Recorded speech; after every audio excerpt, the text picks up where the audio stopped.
दोस्तों welcome again. आज हम एक फाइनेंस टॉपिक को डीपली समझेंगे। एक ऐसा टॉपिक जिसके ऊपर हर इंडियन सेवर और इन्वेस्टर डाउट में रहता है।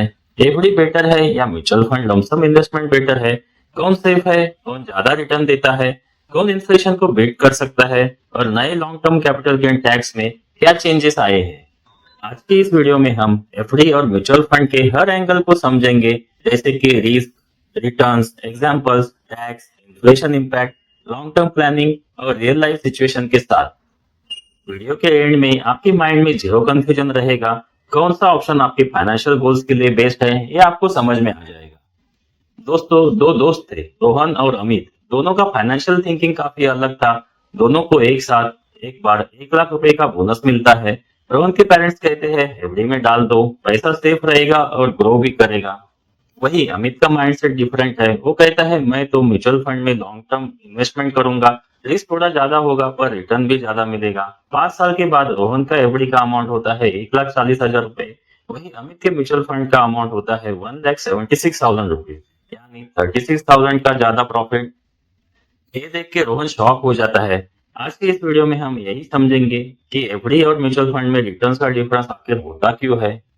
दोस्तों, एफडी का फुल फॉर्म है फिक्स डिपॉजिट। ये इंडिया का सबसे फेमस इन्वेस्टमेंट ऑप्शन है क्योंकि यहाँ रिटर्न्स गारंटेड होता है, मार्केट रिस्क जीरो होता है, बैंक आपको एक फिक्स इंटरेस्ट रेट देता है। टिपिकली एफडी रेट्स इंडिया में 6 से 7.5% के बीच में होते हैं।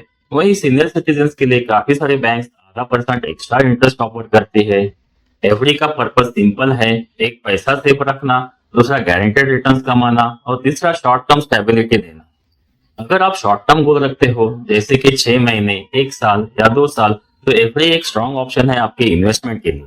एफडी के एडवांटेजेस समझेंगे तो इसमें नो मार्केट रिस्क है, यानी एफडी में आपका पैसा मार्केट टैक्स से सेफ होता है। दूसरा, गारंटेड मैच्योरिटी अमाउंट मिलता है, जितना अमाउंट लिखा होगा एफडी के ऊपर उतना अमाउंट गारंटेड मिलता है। तीसरा, सीनियर सिटीजन बेनिफिट मिलते हैं, जैसे कि हायर इंटरेस्ट मिलता है सीनियर सिटीजन के लिए। चौथा, इसका सिंपल प्रोसेस होता है, यानी आप बैंक में जाके डायरेक्ट एफडी निकाल सकते हैं, कोई भी मार्केट रिसर्च करने का जरूरत नहीं पड़ता। पांचवा, इसका बेनिफिट है कि 5 लाख रुपए तक का बैंक इंश्योरेंस ऑफर करती है, यानी अगर कोई बैंक बंद भी हो जाए तो भी आपके 5 लाख रुपए का एफडी सिक्योर्ड होता है। एफडी के डिसएडवांटेजेस की बात करें तो एफडी इन्फ्लेशन को बीट नहीं कर पाता। इंडिया में इन्फ्लेशन 6% से 7% एवरेज होता है। वही अगर एफडी आपको 6 और 7% इंटरेस्ट देती है तो आपका टैक्स से बाद का रियल रिटर्न हो जाता है 4 से 5%, यानी आप 100 रुपए की चीज इन्फ्लेशन से 106 रुपए हो जाती है। वही आपके एफडी का पैसा भी 100 रुपए का बढ़ के 106, 107 रुपए तक ही बढ़ जाता है, यानी आपका पैसा ग्रो नहीं होता, तब बल्कि इन्फ्लेशन को मेंटेन करता है। दूसरा डिसएडवांटेजेस है हायर टैक्सेशन। एवरी इंटरेस्ट आपके इनकम टैक्स स्लैब के हिसाब से टैक्सेबल होता है। अगर आप 20% स्लैब में हो तो एफडी का रियल रिटर्न आपका 5.2% हो जाएगा। वही आप 30% इनकम टैक्स स्लैब में हो तो एफडी का रियल रिटर्न आपका 4.8% ही रह जाएगा। एग्जाम्पल से समझे तो एफडी में आपको अगर 7,000 रुपए का इंटरेस्ट मिला तो 30% टैक्स प्लस सेस का अमाउंट मिला के 2,100 रुपीज आपका कट जाएगा और आपके हाथ में सिर्फ 4,900 रुपए है इंटरेस्ट मिलेगा, यानी 1 लाख के इन्वेस्टमेंट के ऊपर सिर्फ 4.9% का रियल रिटर्न आपको मिला है एफडी के ऊपर। तीसरा डिसएडवांटेजेस है pre mature withdrawal penalty. FD अगर हम बीच में तोड़ने जाते हैं कोई इमरजेंसी की वजह से तो हमें वो काफी इंटरेस्ट कम देती है, यानी कि हमें इंटरेस्ट पे लॉस होता है। वही हम म्यूचुअल फंड के कॉन्सेप्ट को सिंपलर वर्ड में समझे तो आप अपना पैसा एक एक्सपर्ट फंड मैनेजर को देते हो और वो आपका पैसा 40 से 50 कंपनीज में डिस्ट्रीब्यूट करके इन्वेस्टमेंट करता है। म्यूचुअल फंड्स के अलग अलग टाइप्स होते हैं, जैसे कि इक्विटी फंड्स, हाइब्रिड फंड्स, डेब्ट funds, index funds. Mutual fund का नेचर शॉर्ट टर्म में काफी वोलेटाइल होता है, वही लॉन्ग टर्म में ये स्टेबल और रिवॉर्डिंग रिटर्न्स दे सकता है। म्यूचुअल फंड्स के एडवांटेजेस को देखें तो पहला एडवांटेज है high long term returns. Historically देखा गया है कि लॉन्ग टर्म में म्यूचुअल फंड्स ने 12 से 15% के बीच में रिटर्न्स दिए हुए हैं।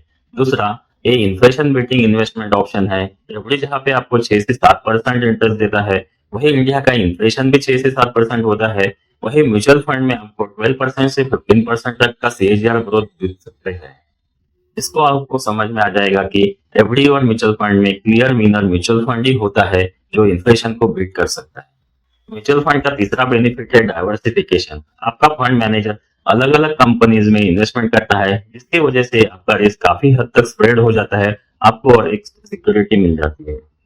चौथा बेनिफिट है लिक्विडिटी। आप एनी टाइम आपका म्यूचुअल फंड से कॉर्पस विड्रॉ कर सकते हो। आप चाहे तो पार्शियली यूनिट विड्रॉ कर सकते हो या फुल्ली अमाउंट ऑफ विड्रॉ कर सकते हैं। जब भी आप विड्रॉ करते हो तो आपको 1 या 2 दिन में आपके अकाउंट में पैसा वापस आ जाता है। दोस्तों, पांचवा बेनिफिट है tax advantages. Specially equity fund में आपका long term capital gain tax काफी कम रहता है कंपेयर टू एफडी के इंटरेस्ट के टैक्स के हिसाब से। म्यूचुअल फंड के डिसएडवांटेजेस को समझे तो इसमें शॉर्ट टर्म में काफी वोलेटिलिटी होती है। कभी सेंसेक्स ऊपर जाता है, कभी नीचे जाता है, जिस वजह से अपने फंड का वैल्यू भी वोलेटाइल रहता है, कभी ऊपर कभी नीचे दिखता है। दूसरा, इसमें इमोशनल पैनिक हो जाता है।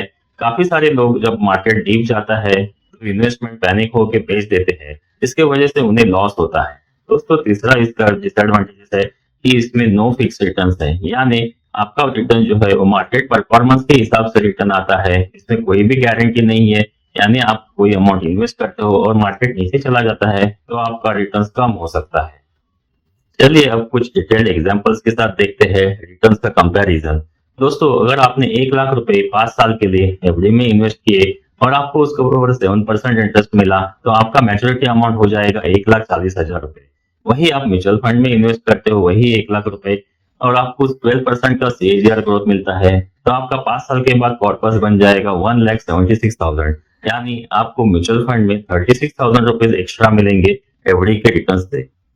वही 1 लाख अगर आपने 10 साल के लिए एफडी में इन्वेस्ट किए 7% के रेट से, तो आपको 2 लाख रुपए ही मिलेंगे मैच्योरिटी पे। वही म्यूचुअल फंड में 12% के सीएजीआर के हिसाब से आपके वही 1 लाख रुपए बन जाएंगे 3,10,000 रुपए। यहाँ पे आपका डिफरेंस हो जाएगा 1,10,000, यानी 1,10,000 का ज्यादा प्रॉफिट मिल सकता है म्यूचुअल फंड इन्वेस्टमेंट की वजह से। अगर आप वही 1 लाख रुपए 15 साल के लिए इन्वेस्ट करते हैं एफडी में वही 7% के हिसाब से, तो आपको मैच्योरिटी पे मिलेंगे 2,75,000 रुपीज। वही म्यूचुअल फंड में आप इन्वेस्ट करते हो और 12% का सीएजीआर मिलता है, तो आपका अमाउंट हो जाएगा 5,47,000।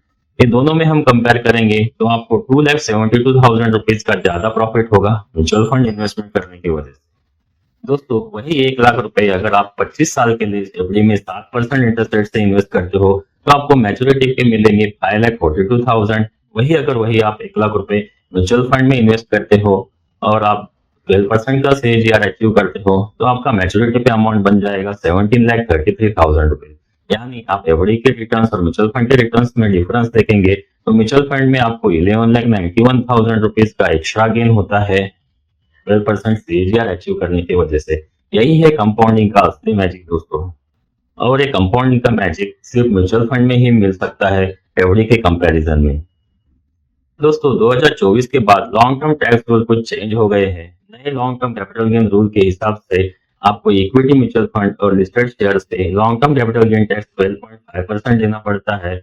Long term capital means long term मतलब है होल्डिंग पीरियड जिसका 12 महीने से ज्यादा है। आपका टैक्स एग्जेम्पशन मिलता है 1,25,000 रुपीज पर फाइनेंशियल ईयर का, यानी एग्जेम्पशन के बाद जो गेन बचा है आपका उसके ऊपर आपको 12.5% का टैक्स देना पड़ता है। एग्जाम्पल से समझे तो अगर आपने किसी फाइनेंशियल ईयर में 2 लाख रुपए का कैपिटल गेन किया तो आपको एग्जेम्पशन का 1,25,000 माइनस करके टैक्सेबल अमाउंट बच जाएगी 75,000 रुपीज।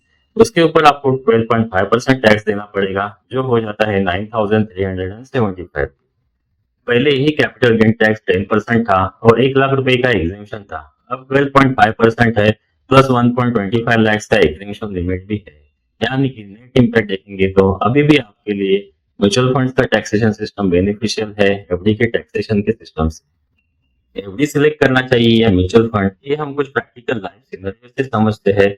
पहला सिचुएशन है शॉर्ट टर्म गोल, जहां आप 1 या 2 साल के लिए इन्वेस्ट करते हो और आपका पर्पज होता है मैरिज के लिए पैसा जमा करना, वैकेशन के लिए पैसा जमा करना या लैपटॉप परचेस करना। तो इस शॉर्ट टर्म गोल के लिए आपके लिए एफडी बेस्ट ऑप्शन है। वही आपका दूसरा सिचुएशन अगर मीडियम टर्म गोल है, 3 से 5 साल के लिए आप इन्वेस्टमेंट करना चाहते हो, तो आप हाइब्रिड फंड चूज कर सकते हो और एफडी का मिक्स कॉम्बिनेशन बना सकते हो। दोस्तों, अगर आप लॉन्ग टर्म वेल्थ क्रिएशन करना चाहते हो, यानी आप 8 से 20 साल तक इन्वेस्टमेंट करना चाहते हो, तो एक इक्विटी म्यूचुअल फंड भी आपके लिए बेस्ट ऑप्शन है, क्योंकि लॉन्ग टर्म में इक्विटी म्यूचुअल फंड ही क्लियर विनर होता है एफडी के कंपैरिजन में और हिस्टोरिकली देखा गया है। दोस्तों, अगर आप पेरेंट्स हो या सीनियर सिटीजन हो जहाँ पे आपको स्टेबल इनकम चाहिए, तो आपके लिए एफडी प्लस डेब्ट फंड का सेफ कॉम्बिनेशन चूज करना चाहिए।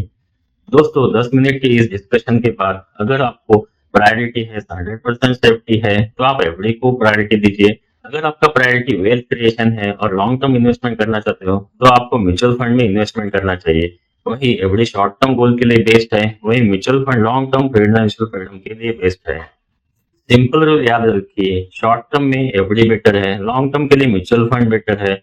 और आपका लो रिस्क लेना चाहते हो तो एफडी में इन्वेस्ट कीजिए। आप हाई ग्रोथ चाहते हो तो म्यूचुअल फंड का ऑप्शन चूज कीजिए। दोस्तों कुछ भी कीजिए, लेकिन early start plus patience is equal to wealth creation. Thank you दोस्तों, अगर आप यहाँ तक वीडियो देख रहे हो तो इसका मतलब है कि आप ट्रूली आप फाइनेंशियल फ्यूचर को सीरियसली प्लान कर रहे हो, और ये एक बहुत अच्छी सी बात है। एफडी और म्यूचुअल फंड दोनों के अपने अपने रूल्स हैं। शॉर्ट टर्म सेफ्टी के लिए एफडी और लॉन्ग टर्म वेल्थ बिल्डिंग के लिए म्यूचुअल फंड्स। अगर आपको ये एक्सप्लेनेशन हेल्पफुल लगा हो तो इस वीडियो को लाइक जरूर करें, चैनल को सब्सक्राइब करें और बेल आइकॉन दबाना ना भूलें, ताकि ऐसे ही फाइनेंशियल एजुकेशनल वीडियोस आप मिस ना करें। कमेंट्स में बताइए आप किस तरफ जा रहे हो, एफडी या म्यूचुअल फंड। मैं मिलूंगा आपको नेक्स्ट वीडियो में एक नए हेल्पफुल और इन्फॉर्मेटिव टॉपिक के साथ। तब तक invest wisely, stay patient and let compounding work for you. Thank you so much for watching. See you in next video.